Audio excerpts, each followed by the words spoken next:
Hi friends, hello అందరికీ నమస్కారం. ఎలా ఉన్నారు? బాగున్నారా? చాలా రోజులు గ్యాప్ వచ్చింది కదా.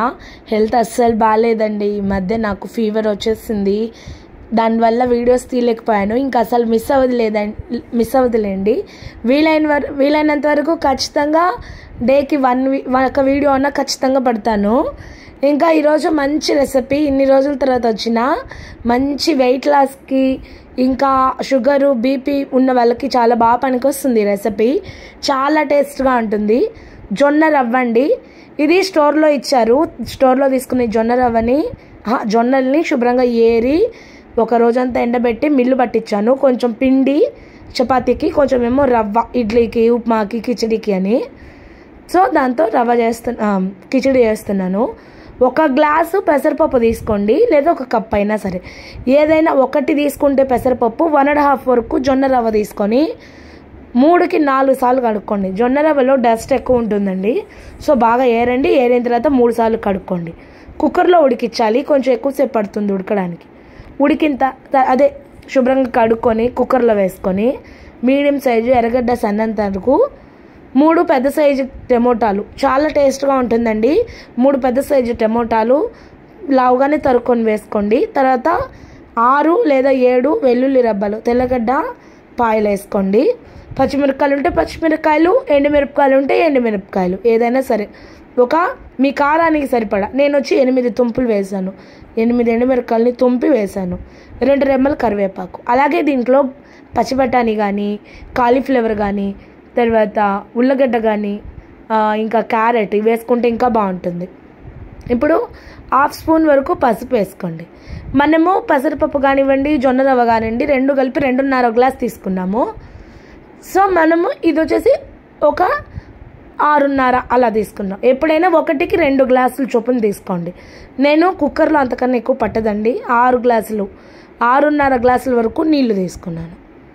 ఇవన్నీ వేసుకొని కుక్కర్ పెట్టేసి కొంచెం మీడియం ఫ్లేమ్లోనే 7-8 విజిల్స్ రానివ్వండి. వచ్చాక శుభ్రంగా మెదిపేసుకోవడమే. ఆల్రెడీ బాగా ఉడికిపోయి ఉంటుంది, ఇబ్బంది ఏమి ఉండదు. ముద్దకమ్మ తీసుకొని ఈ విధంగా బాగా మెదుపుకోండి. చాలా టేస్ట్గా ఉంటుంది. వెయిట్ లాస్ అవుతారు. నెయ్యితో తాలింపు వేసుకోండి, ఇంకా మంచిది. నేనైతే నూనె వేసుకున్నాను. తినేటప్పుడు పైన అంటే కిచిడి పైన అలా నెయ్యి చల్లించాను అనమాట పిల్లలకి. చాలా టేస్ట్గా వచ్చింది.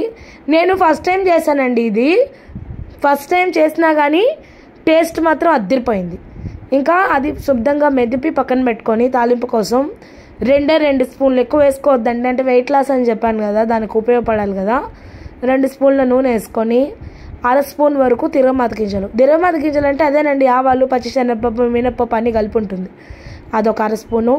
1/2 స్పూన్ జీలకర్ర, అక్కడక్కడ తగులుతూ ఉండడానికి పచ్చిశనగపప్పు ఒక 2 టేబుల్ స్పూన్ల వరకు వేస్తున్నాను. నచ్చకపోతే స్కిప్ చేయండి. మీరు ఇంకా దీంట్లో వేరుశనగపప్పు కూడా వేసుకోవచ్చు. అవన్నీ వేసి తురిమిన అల్లంని తురిమేసుకొని ఒక 1 టేబుల్ స్పూన్ వరకు వేసుకోండి. మధ్యలో ఆ ఘాటు తగులుతుంటుంది. సన్న ముక్కలుగా తరుక్కున్నాం అనుకోండి, నోటికి అడ్డం పడుతుందండి. అందువల్ల తురిమేసుకోండి, కలిసిపోతుంది. అది 1 టేబుల్ స్పూను. 2 రెమ్మలు కరివేపాకు, 1/2 స్పూన్ ఇంగువ వేసుకొని ఈ కోపంతా ఎర్రగా అవుతుంది. తర్వాత దీంట్లో కలిపేసుకోవడమే. తర్వాత కిచిడి చూడండి, కొంచెం గట్టిగా ఉంది కదా, నాకు కూడా అలాగే అనిపిస్తుంది. ఒక పెద్ద గ్లాస్తో నీళ్లు పోసేసాను.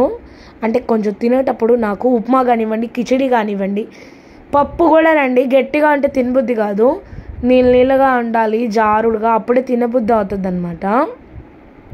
ఇప్పుడు ఇవన్నీ కూడా ఒకసారి తాలింపు పెట్టుకున్న తిరగమాతు, 1 గ్లాస్ నీళ్ళు, ఇవన్నీ వేస్తే ఈ విధంగా వచ్చింది. దీన్ని మీడియం ఫ్లేమ్లో ఒక 10 నిమిషాలు తిప్పుకోండి. ఇంతవరకు ఉప్పు వేసుకోలేదండి నేను, ఇప్పుడు ఉప్పు వేస్తున్నాను. నాకైతే 1 టేబుల్ స్పూన్ వరకు ఉప్పు పట్టింది. మీరు మీ రుచికి సరిపడా ఉప్పు వేసుకొని అన్నీ బాగా మిక్స్ చేసుకోండి. ఇవన్నీ మీకు ఉప్పు కారం ఏమైనా తగ్గింది అనిపిస్తే ఉప్పు వేసుకోండి, కారం తగ్గిస్తే కారం వేసుకోండి. వేసుకొని బాగా ఈ విధంగా తిప్పేసి ఇంకా చక్కగా ఇంట్లో ఉండే మామిడికాయ ఊరగాయతో తినేయండి. కమ్మగా ఉంటుంది. నచ్చిందా? నచ్చే ఉంటుంది లేండి. సబ్స్క్రైబ్, లైక్ మర్చిపోవద్దు.